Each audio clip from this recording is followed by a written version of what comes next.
Conan O'Brien and Tina Fey discussed the declining work ethic at SNL. Is Saturday Night Live as good as it used to be? Many people say no, and SNL alums Conan O'Brien and Tina Fey have offered a possible explanation for the show's sometimes questionable quality. Today's writers simply don't work as hard as they did in the 90s. Fey was a guest on the latest episode of the podcast Conan O'Brien Needs a Friend, and they discussed their grueling 90s schedules at the show. You can't work too hard at Saturday Night Live because it will always ask for more, Conan said. I have some dark memories of SNL. Mostly the writing night Tuesday night. He continued, I have PTSD from that to this day. Fey noted that the schedule brings out OCD in people who never had OCD before.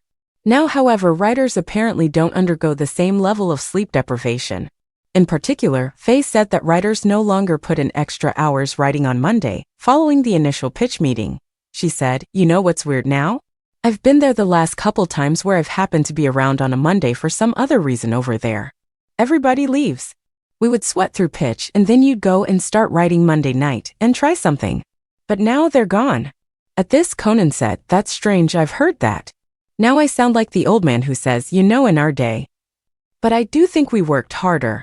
He added, when you hear about today, it can sometimes sound like they all went to a salad bar. Fey concurred, saying, I think they have better lives than we did at that time. Listen to the episode of Conan O'Brien Needs a Friend in the embedded player below. The SNL conversation begins at the 14:22 mark.